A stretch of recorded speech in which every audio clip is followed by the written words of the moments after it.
These are the stories of love and hope and change that need to be told, and I hope that all of our stories have a ripple effect in the world.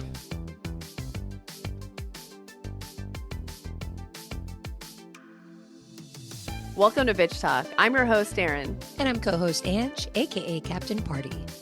2026 brings us into our 13th year of podcasting, and we're proud to be here. Thank you to our followers and longtime listeners for voting us Best of the Bay Best Podcast for 3 years in a row, and to SF Film for adding us to the respected list of Essential SF winners. If this is your first time listening, where the hell have you been? But better late than never.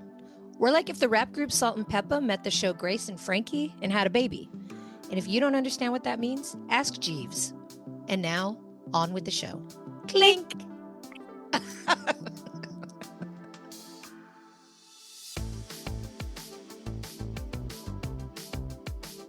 Welcome to South by Southwest 2026. Thank you to our festival sponsors, Standard Deviant Brewing and The Tech We Want.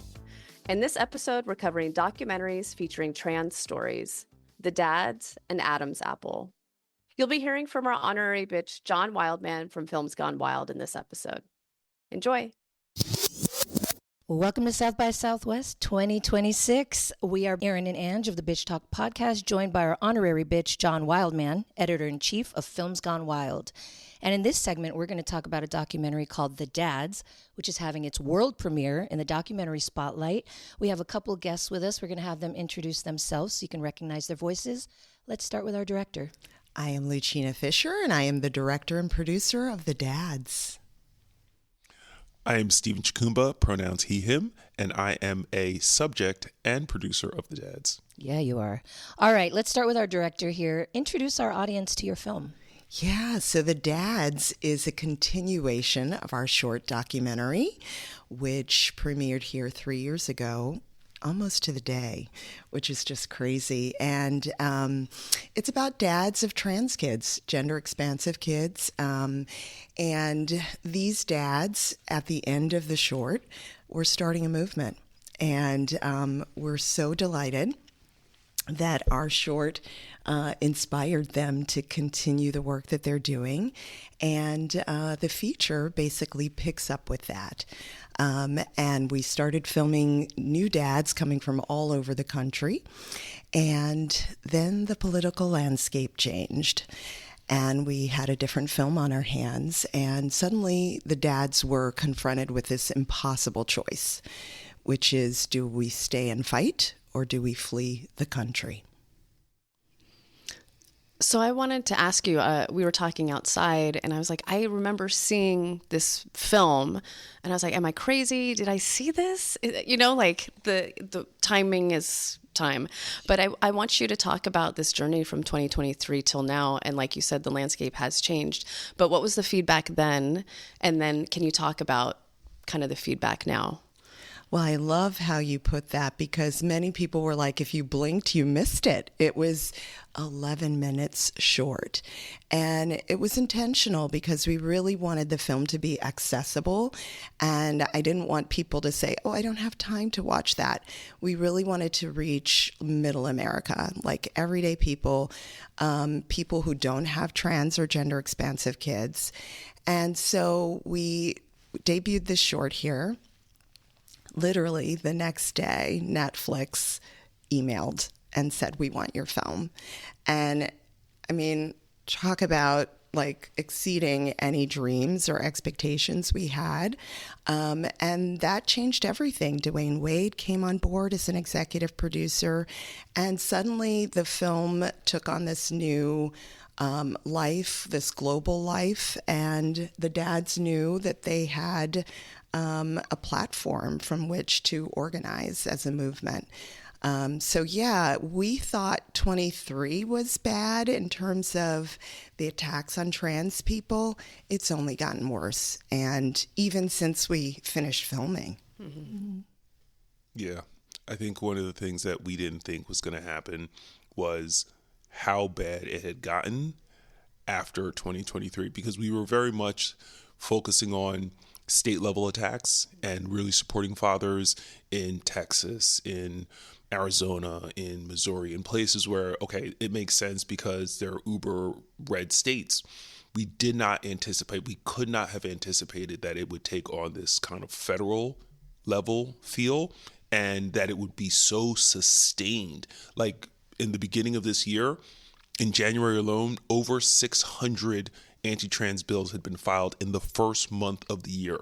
It eclipsed everything that had been filed in all of 2025. And it was like, where are we? Like, where are we? And for fathers who were new to parenting gender expansive children, it's terrifying. Like, it's terrifying to think that because of how your child identifies, you are now thrust onto the front lines of this battle, whether you want to be or not. And for the dads that we've been able to reach, it's like you have to be in the breach. You have to step up. Your child can't do this alone, and they shouldn't have to do it at all. But if anyone's going to do it, it should be the parents. And really, people who've been absent from this fight, from the front line specifically, have been dads. So I'm like, yo, y'all motherfuckers need to step up, because this is not like normal. And it's even less normal for parents to not be supporting their children, regardless of what they're going through. So that was my thing. It's like, this is a clarion call for us to like get involved and do something to stop this. And this movie, I think, is a perfect vehicle, because it's not glamorizing or making excuses. It's just showing you the real of what it is to parent a child. And you can't not relate to that. You can't be like, oh shit, this kid can't get healthcare, so they're going to move to a place where they can. Real basic shit. And so for us, it was like, yeah, let's just tell the story without, contextualizing, without, demonizing anybody. Let's just tell the story and let people decide like what they think is the next thing for them to do. Well, I'll start off by demonizing Kansas immediately. They're doing a pretty good job of that, John. Yeah. But I'll do that when we're all chatting afterwards, because I want to give you a chance to talk about filmmaking. And when you have a film like this, and especially you've literally lived with these subjects for quite a while. And and I always love to talk about the trust that a filmmaker has to have with their subjects in any case in a documentary. Yeah. But in this case, your subjects are also protecting their kids, and you're coming in with your camera, showing everything and anything. And so talk about that, about one, how you got everybody to buy in and go, we trust you, Lucian, we trust you. And then after that, how as the project then continued on and became longer, how then you becoming kind of a de facto part of the family just with your camera, how that helped and also became a challenge for you as a filmmaker. Oh, oof. I know, it's a lot. That's a doozy. I don't know if you should bring this guy on. He's really... He's asking the tough honorary questions. status may have to get revoked. So just put it out No, there. I think bitch lends itself. Facts. Okay, let me stop talking. Answer the question, I'm Regina. a boss bitch, first of all. And my training is journalism. So for me, there's the moral ethical approach to filmmaking. And with any subject, trust is the foundation. It starts there. And connection. You got to have a connection to the story that you're telling, especially in documentary. And for me, these are families that I advocate beside as a mother of a trans kid. So back when we were, imagining this short, I literally was overhearing Dennis and Wayne and Frank make plans for a trip to go hunting. And they are standing with me at this LGBTQ youth conference. And I thought, wow, that's like an interesting juxtaposition of two very different things. But listen, it's happening. It's here. And I wish Middle America could hear this. And then I realized, oh, I'm a storyteller. They can. So I asked the dads if I could could come along with them. And they got it. They understood, like, oh yeah, this could be interesting. And Human Rights Campaign came on board, and that was the short. Now, it's interesting, while I was accepting the Daytime Emmy Award, these dads were meeting again on their second retreat in Maine. And I know you all were gathered at the fire waiting to hear the good news. And I was with Dwayne Wade and John Marcus, our executive producers from 59th and Prairie. And, I was really thinking the short told the story I needed to tell. But Stephen insisted on at least having cameras to record that second retreat. And then we saw the footage together, and I was like, you know what? There is something here. Maybe we go home with the dads this time. This was something people wanted to have more of, meet their families, meet their kids. And I think because they had seen what the short did, and they knew where my heart was, they knew they could trust me. Now, of course, when things changed and even my closest friends left the country, it was devastating. There is no doubt that this film has been one of the most challenging for me to make. I mean, even the short, I had a moment where I broke down. It's like, we realize what is at stake. My husband is in this film. This is our lives. And so, yeah, this is something we're all in together. And I know they have my back and I have theirs. And we are stronger as a community, and our community is growing, and we're getting through this and going through this together. And then Stephen, as the subject, you have to also give up control a lot. It's not like you're Michael Jordan. Go, no, you're not going to show that. You can't do that, right? He said he is Michael. Right? He might be. So how were you with the beginning, and then as it became a larger kind of situation? So Lucina told you the story about how she glommed onto the dads and weaseled her way onto this trip. Did I say that? I don't think He's paraphrasing. Yeah, I'm paraphrasing. I'm helping the audience hear what you said. Mansplaining. I'm mansplaining. Oh, very nice. Well done. Mm-hmm. Well done. Yeah. Please edit that part out. Nope.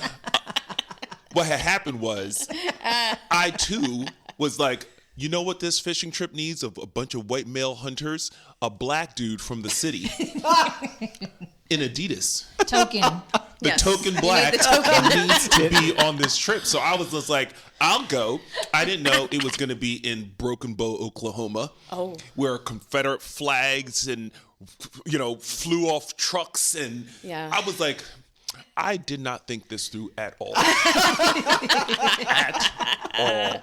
This is some straight up bullshit. But you know what? Had your USA flag I was t-shirt. like, I had my polo USA flag shirt. Good for you. My polo camo, you know what I mean? I was like, I'm going to do as close to Americana as I possibly can. You had as to a black cosplay. man. Chic I Americana. cosplayed Black Hunter.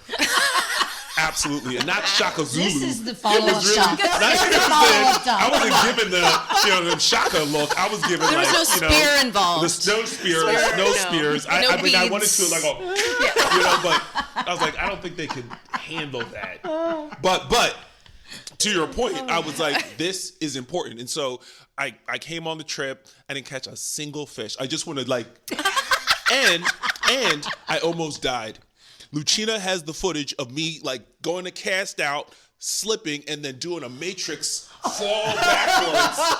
And all I hear is, "Did you get that?" It will be released and at the right time. And Lucina and the cameraman are like, he's like, yeah. She's like, yeah. I'm like, I almost died. So I'm sorry. A scratch. I digress. A mere scratch. What had happened was, I went on this trip.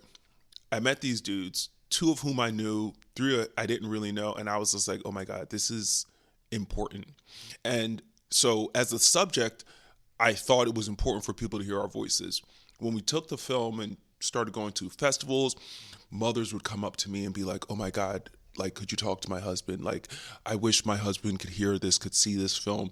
And the more we took the film around, the more stories I heard like that. And I was like, okay, we've got to do more. And like Lucina said, she's like, I was done with this film. Like, I'd done what I came to do. I was hearing parents say, we want to see more. So I was like, you know what? I'm going to bring a camera along with us.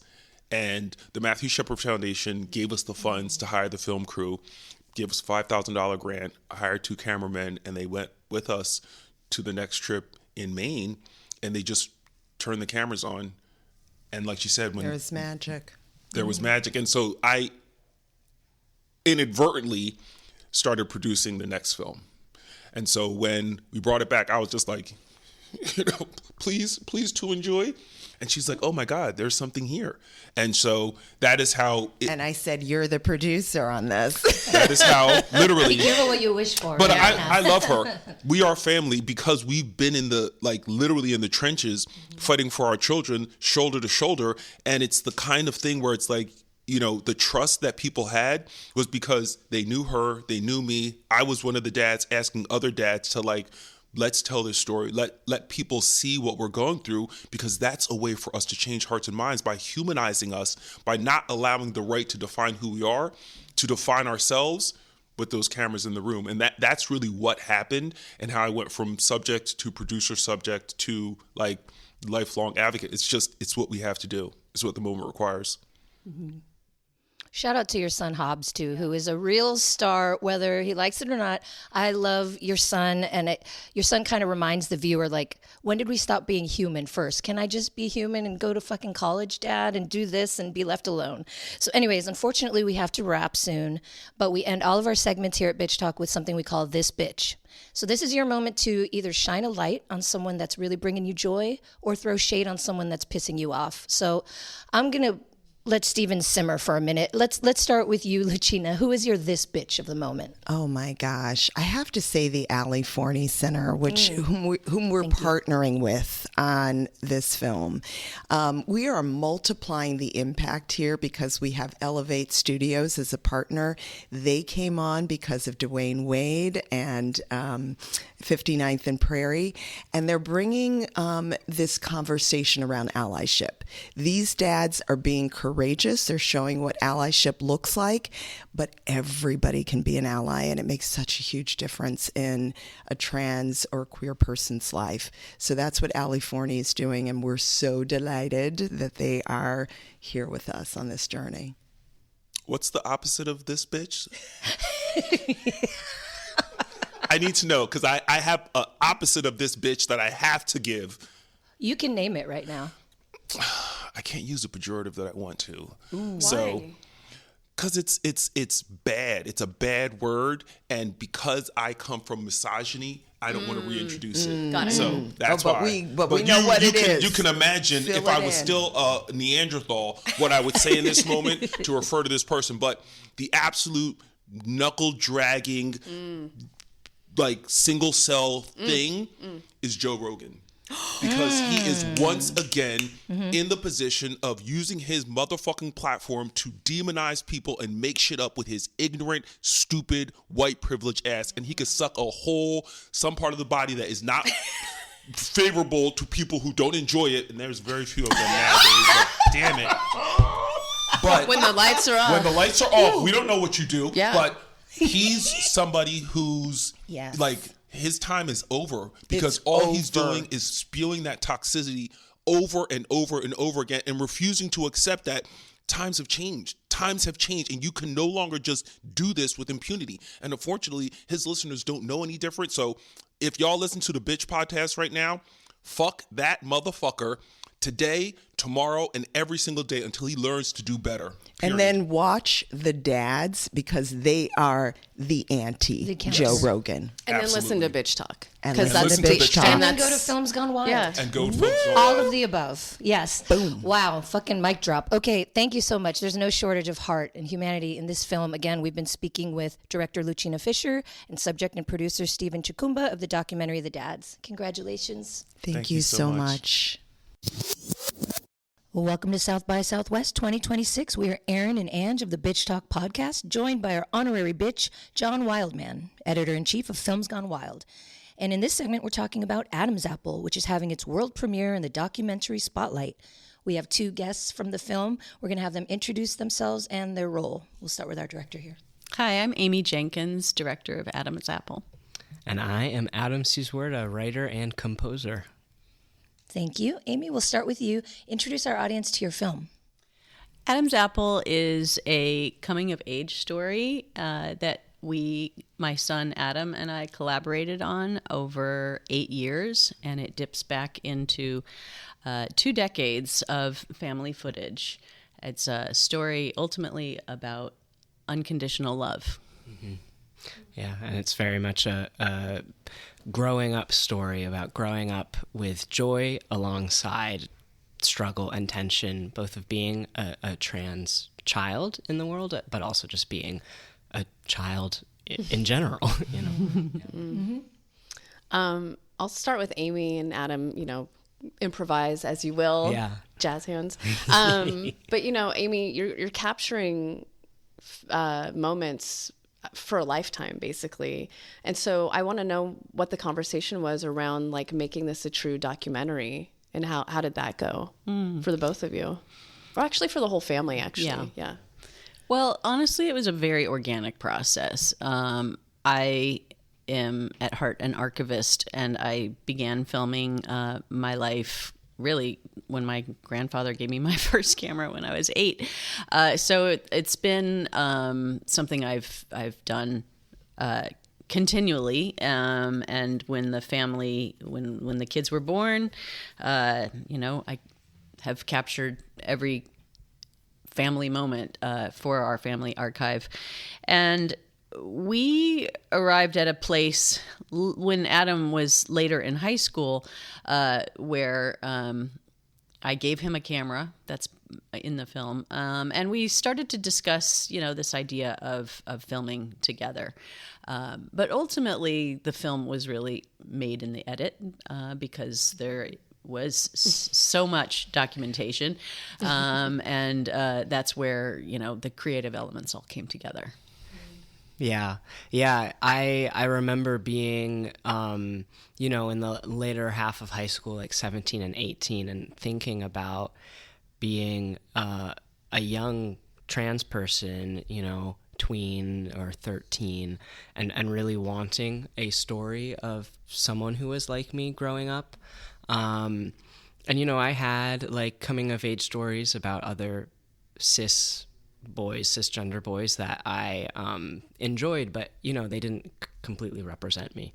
And so I remember thinking, as I started to film myself, and then later on when we were like, we have all of this footage and we could create something out of it, like I would love to make a story that can contribute to that narrative that I knew I would want to see when I was young. Someone who's trans, who's just growing up and going through the regular joys and the regular struggles of life alongside transitioning.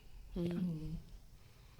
One of the things that I found vastly entertaining about it is that, and I want to find out if, how much you embraced and maybe even leaned into this, but you, through your voice, become very much a major character in your own film about Adam, which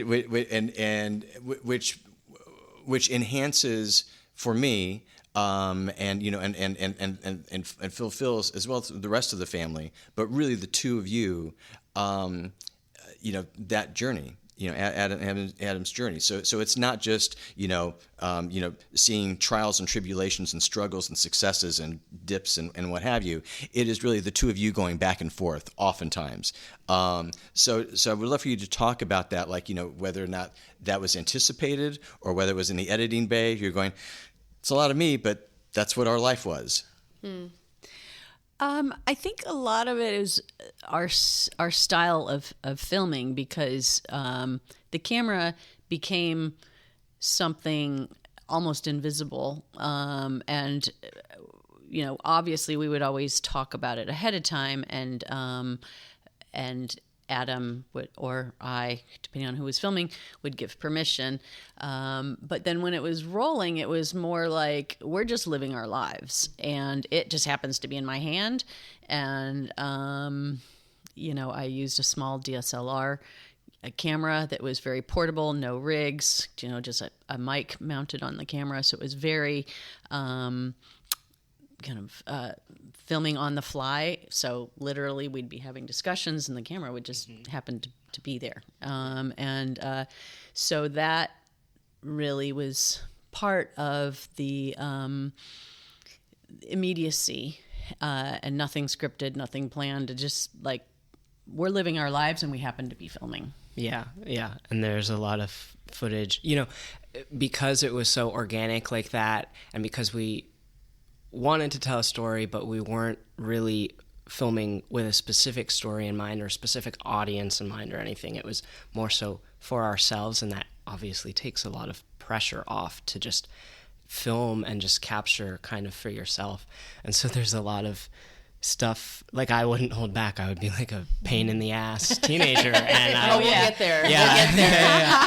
And it's kind of funny to go back and for me to watch, because I'm like, oh, I could have maybe not been so much that way, but yeah, and so it was all just, I think, very natural because of that way that we filmed just for ourselves, and then in the edit, we were like, these conversations are actually extremely important, and it's not even like we realized at the time, but they came together that way. So yeah, I'm glad you brought that up, because I wanted to talk about the difficult conversations you're having on screen, specifically with your dad. Were you always that open and communicative with each other, and how did you learn to be that way? Because I definitely didn't grow up learning to express myself in a hard way, but also with love. Yeah. I mean, like in any family, there were like really great moments and really not great moments of our communication. But I think for the most part, I remember being younger and thinking to myself, as I started to actually learn about being transgender, and learn that language, because I didn't know when I was like 5 or 6, even though I was expressing myself as a boy, that transgender was an actual label. And then I learned that. And I remember at that time thinking like, well, my parents have grown up with me, forever. And they've seen me being like, I'm a boy, I'm Superman, I'm whatever, since I was like 2 years old. And so when I talk to them about me being trans, I'm just not going to hold back, because they've seen that all, and the proof is there. And I think I was also a bit of a stubborn person, and so that helped. But I do think Adam's always been articulate. Yeah, well, I don't know. I have my moments where I'm also not, but I think in our conversations, because I was that like direct and like, no, you guys know this. You've seen me grow up, and you know that this is real. You can tell as my parents. And then I think my parents, I just was very lucky to have parents that took that seriously, including my dad, even with his kind of struggles of acceptance. He did recognize that what I was saying was serious, and that it wasn't only coming from me internally, but he could see it himself. And I think that created a certain amount of care even alongside his struggles for me. This kind of goes into my question as well. Like, I'm guessing there's gonna be a lot of reflection for you both and for the family while going through all the edits, but also then seeing the film on the screen. So can you talk about the choices you made in terms of what you wanted to show the public, because it's all very intimate? Well, honestly, with the amount of footage we had, we could have made 15 different films. Yeah. Episodic. Yeah, really. Clearly. Wait till the sequel. Can't wait. we worked with an amazing editor, Christina Motwani, who is from the Bay Area. Yes, she reached out actually. Oh, good. Yeah.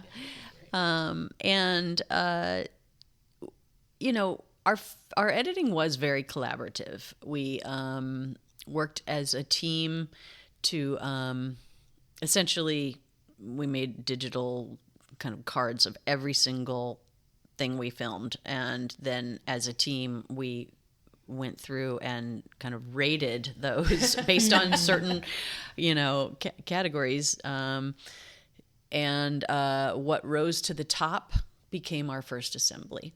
And then we would meet as a team, myself, Adam, Christina, our producer, Britt Fryer, and occasionally our story consultant, Carter Sickles. And we would go through we would have these massive, like 8 or 10 hour Zooms, once or twice, you know, at least once every 2 weeks. And we would talk through every single scene. And then Christina would go back to the drawing board and make a new rough cut. And, you know, we were very grateful to have Carter and Britt, who are both trans men, to bring in the trans perspective beyond mine and Adam's, because we're so intimately kind of subjective. We really needed outside advice. And so so we called it kind of like editing by committee almost, and honed the story. But I think one of the things that our goal, which I feel so grateful that I feel like the audience is getting this, and we felt that last night at our world premiere. We set out to make a story that ultimately was joyful and that showed a teen growing up who happened to be trans. So that, you know, wasn't the driving narrative, it was part of the narrative. And also to show a story that was very universal for parents, because the struggles we're having as parents, just about, you know, your kid growing up, learning to drive, getting caught with beer, you know, like We don't have to talk about that. all of those things, like just, you know, those are universal experiences for parents. And, you know, the learning to let go of expectations, I think any parent can relate to. Like life. Yeah. You know, one of the things that I really appreciated, Adam, watching this is that you had a remarkable poise and beyond your years, you know, grace about you as you went. No, absolutely, and you know, and now learning that, you know, that you're as heavily involved in the formation of the film as well.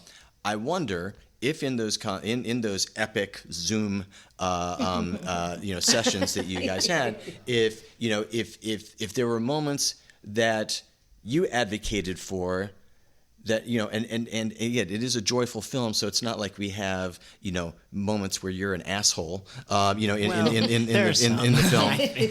but I'm wondering if, you know, if there are moments where, because of course our natural inclination is show me when I'm great, show me when I'm looking awesome, you know, show me whenever. But something tells me that, you know, that I'm guessing that you're not only okay with the full scope portrait of yourself, but I could also maybe even see you advocating for, yeah, this is a tough moment, but you got to show that. Yeah. Actually, during the edit, Christina coined this for us. We called those moments "showing your ass" moments. Yeah. Each character had to have at least one moment of showing their ass, because you know, it's like that's real, that's life.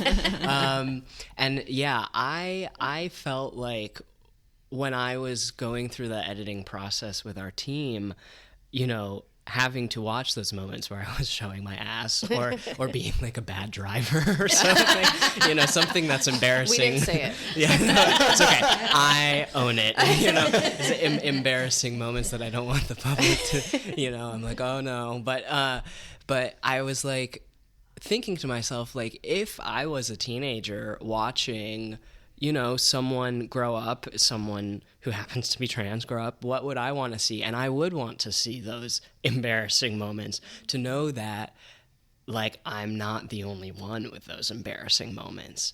And so I think that's, like, just as important in joy, because watching someone, like, grow up and be joyful shows you that, your personhood, especially if it's a political personhood, like being trans is right now, isn't categorized just by, like, struggle and tension.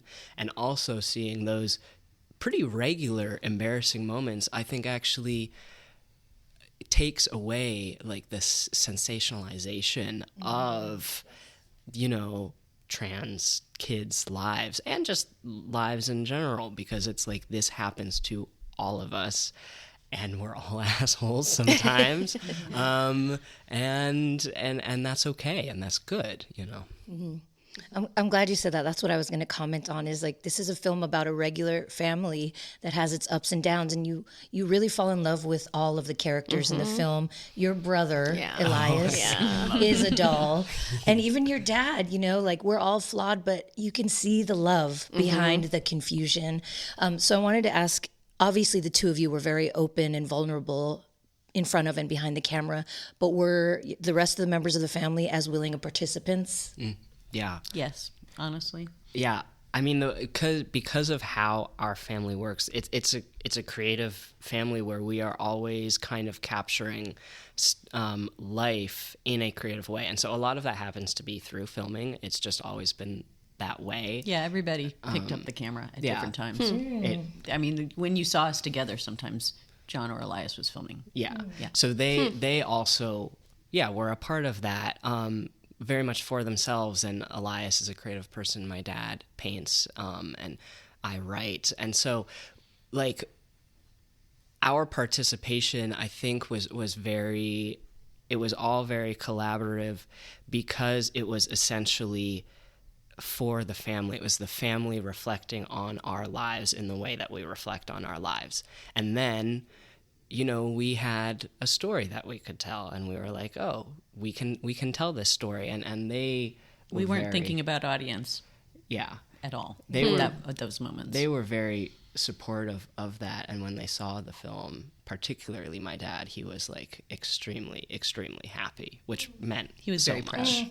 Yes. Oh. And Elias was like, darn, too bad you stopped filming when I was 13, because like, that was just the very end of his awkward years. Yes, because he grew the hair, a bunch. Then he became tall Elias, and handsome. Great. Yeah, No. good. Are you I'll kidding? tell him Yes. I'll tell We him. love him. We love Elias. Okay. Anyways, unfortunately, we do have to wrap, but we end each segment with something we call This Bitch. Oh, yeah. It's a time for you to either shine a light on someone or something that is bringing you joy, or you can throw shade at someone or something that is pissing you off. So what is your This Bitch of the moment? Oh, this is a really good question. Yeah. It could be both and. Yeah, you can give Also. multiple if you want. Actually, my this bitch, but not in a negative way. Yeah, What it can be- the yes. good bitch way is the Like a Prayer by Madonna. Oh my God! Yes, I keep- Adam. Should we just sing it right now? Life is a well, to the music video, Yes. Yes. the Black Exact- Jesus Yes. was like, get it. Yes. Yes, I keep listening to that song. I keep listening to that song because it, like, makes me a little bit less nervous. And so, like, I was listening to it in the shower yesterday. Is this because of the Olympics also? Was it in the Olympics? I didn't Yeah. actually see that. Didn't what's her name do it from Texas? Yeah, from the, Yeah. No way. her solo ice skating routine. Oh yes. yeah. Oh, Yes. I have to Yeah, go sorry. see that. Yeah. No, I forgot about that. I started doing that in college, and when I would, like, pull all-nighters after, like, inevitably not doing something for a long time, I would listen to Like a Prayer, and I would, like, write my essay, and so I've just kept doing that. How old are you? I know. Soul. Yes. 23. Old soul. It's a great song. But And it so is, that's yeah. my It is. that's my answer. Madonna is mother Excellent. also. Yes. So. Oh yes. Well, I just have to bring it back to South by Southwest because that's where we're at, and I'm really excited by the film programming here because there's a number of really strong trans stories. And so Mickey and the dads, and our film, and I know there are others that are not coming to mind, but I feel like these are the stories of love and hope and change that need to be told. And I hope that all of our stories have a ripple effect in the world. Yeah, and the fact that there are so many, like right now at this festival, and that just like It's very it affirming. makes me so happy because I didn't see that when I was little, and so that's great. Exactly. Well, thank you so much. This was a very heartwarming, beautiful film. We've been speaking to the dynamic mother and son duo of the film Adam's Apple. Thank you for being here today. Thank you so much. Thank you.